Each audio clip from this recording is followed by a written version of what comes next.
sit you down before the fire and have a nice warm, the Lord bless you. We had such a deal of work to finish up last night, but I never did think I'd get away. We had to clear away this morning, and then I ran all the way so as to be here in time. How did little Tim behave in church? As good as gold and better. Somehow he gets thoughtful sitting by himself so much and thinks the strangest things you ever heard. He told me he wasn't going to feel shy if people looked at him because he was a cripple, as it might be pleasant to them, being in church, to remember upon Christmas Day who made lame beggars walk and blind men see. He's growing strong and hearty, though, Martha, my dear. Isn't he, my love?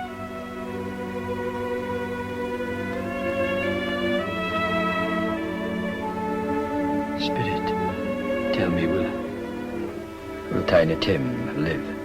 I see a vacant seat in the poor chimney corner, and a crutch without an owner carefully preserved. If these shadows remain unaltered by the future, none other of my race shall find him there. Oh, no. No. Kind Spirit, say that he will be spared. Why? If he be like to die, he'd better do it and decrease the surplus population.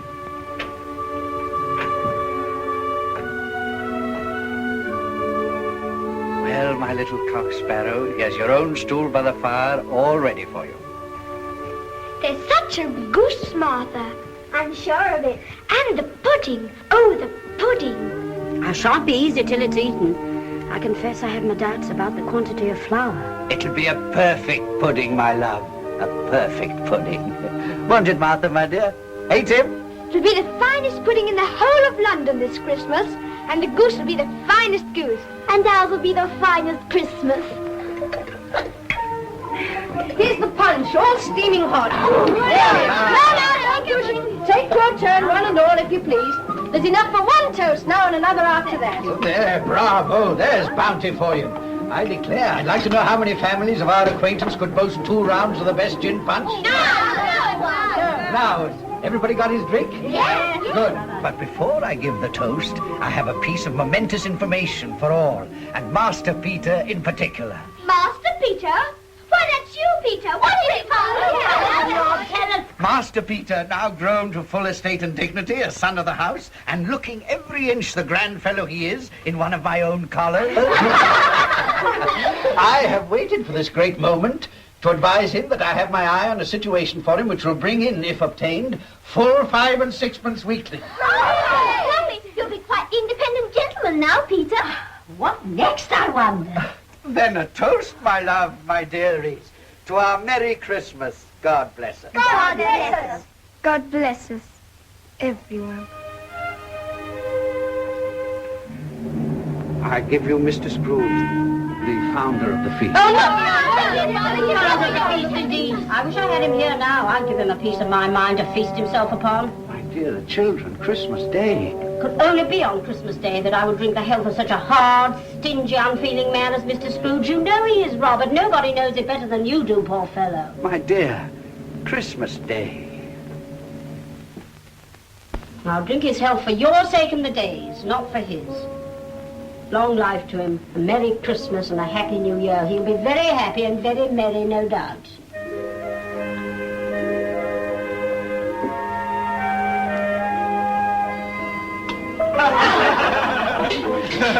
He said that Christmas was humbug, and he believed it, too. I told him so. Well, a Merry Christmas and a Happy New Year to the poor old man.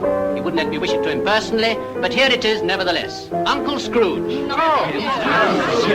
Well, I don't know that our drinking to him will do him much good. Nor do I. I hate it. Oh, I forbid it. I'm sorry for it. I couldn't feel angry with him if I tried. Who suffers worst from his humours? Himself, always. Look at the way he's taken it into his head to disown us without a shilling and won't even come to dinner with us. And what's the consequence? He's only cheated himself out of a highly indigestible dinner. It was a wonderful dinner. Yes, it was a wonderful dinner. Well, I'm very glad you think so, miss, because I personally haven't very much faith in these newlywed housekeepers. Have you, Tupper? Alas, as a bachelor, I'm a wretched outcast with no right to express an opinion on such a tender and delicate subject. Have I? Dear, distant, unmovable Miss Flora. Now, you really are quite incorrigible, Mr. Tupper. Quite beyond hope.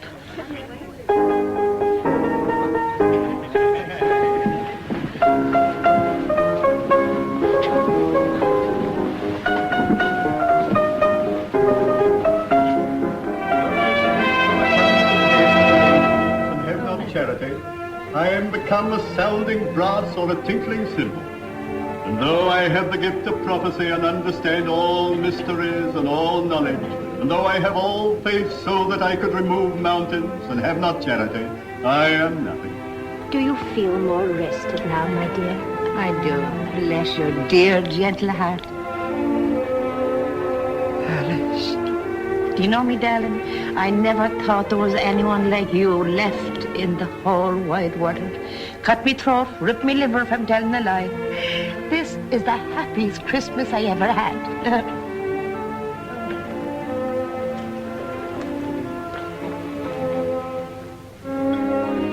Alice? Alice?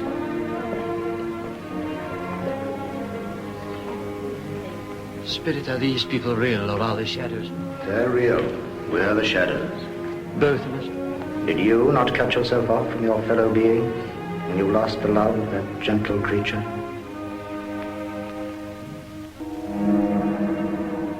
Where are you taking me now? My time with you, Ebenezer, is almost done. Will you profit by what I have shown you of the good in most men's hearts? I don't know. How can I promise? If it's too hard a lesson for you to learn, then learn this lesson.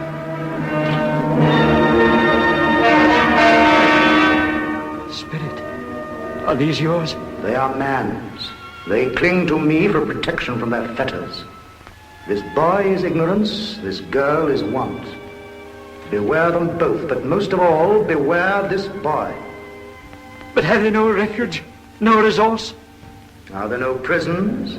Are there no workhouses? Are there no prisons? Are there no workhouses? Are there no prisons? Are there no workhouses? Are there no prisons? Are there no workhouses?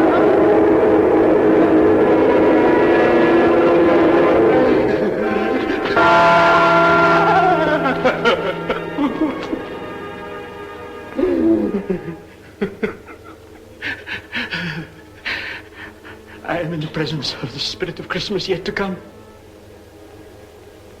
And you're going to show me shadows of things that have not yet happened but will happen. Spirit of the future, I fear you more than any other spectre I've seen. But even in my fear, I must tell you, I am too old. I cannot change. It is not that I am impenitent. It is just that wouldn't it be better if I just went home to bed? No. Lead me then.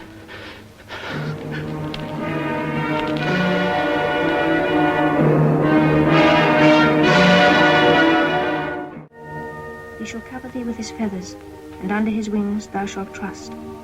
His truth shall be thy shield and buckler. Thou shalt not be afraid for the terror by night, nor for the arrow that flieth by day. 1,000 shall fall at thy side, and 10,000 at thy right hand, but it shall not come nigh thee. For he shall give his angels charge over thee, to keep thee in all thy ways. Because he has set his love upon me, therefore will I deliver him. I will set him on high, because he hath known my name. Because thou hast made the Lord, which is my refuge, even the Most High thy habitation. There shall no evil befall thee, neither shall any plague come nigh thy dwelling. He shall call upon me, and I will answer him. I will be with him in trouble. I will deliver him and honor him. Shall I stop reading? No, no. It's only the color. It hurts my eyes. They're better now. It makes them weak by candlelight. And I wouldn't show your father weak eyes when he comes home for the world. It must be near his time. Past it, rather. But he seems to be walking a little slower than he used these last few evenings. Oh, I've known him walk with Tiny Tim on his shoulder very fast indeed. So have I. Often. But so have I. So have I. But then he was very light to carry, and his father loved him so that there was no trouble. No trouble.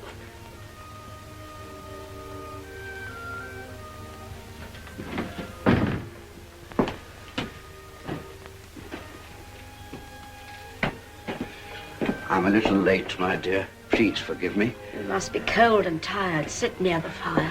No, no, I'm very content, my dear. Very content. I went to see the place where he will rest. It's sheltered by green trees, my dear, and very quiet and still. It was strange, but as I stood there, I felt his hand slip in mine as if he was standing beside me and comforting me. I felt very peaceful, my dear. He was telling me, you see, in his own little way, that he's happy. Truly happy now, and that we must cease to grieve for him and try to be happy too.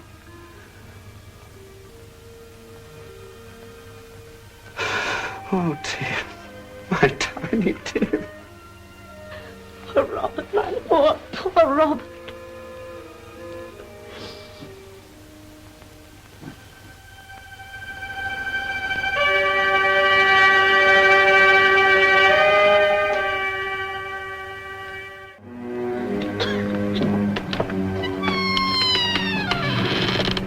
Hello, Joe. Oh, Joe. Hey. Well, come on. No, let the laundress go first. No, dear, you was here first. After you, I'm sure.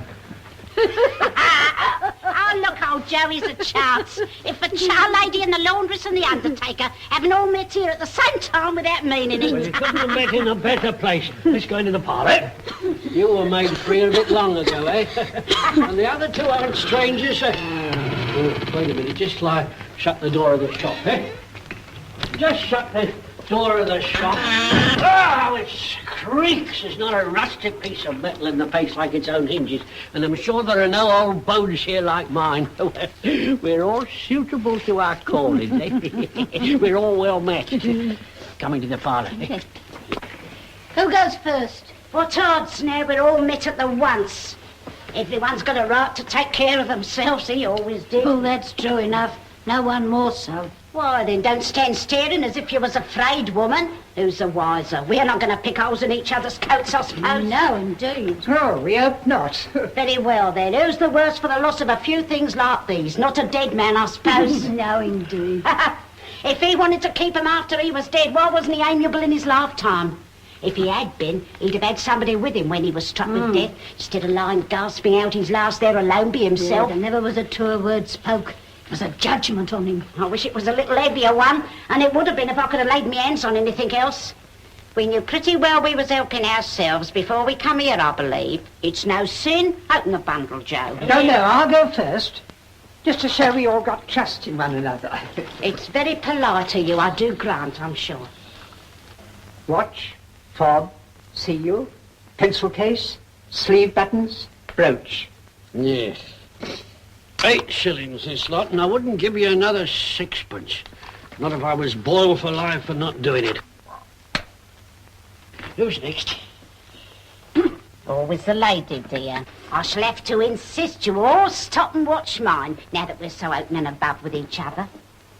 2 sheets, 2 towels, shirt, teaspoons, 2 silver, sugar tongs, boots assorted, poor. Yeah, 17 and 6. I always give too much to a lady. It's a weakness of mine.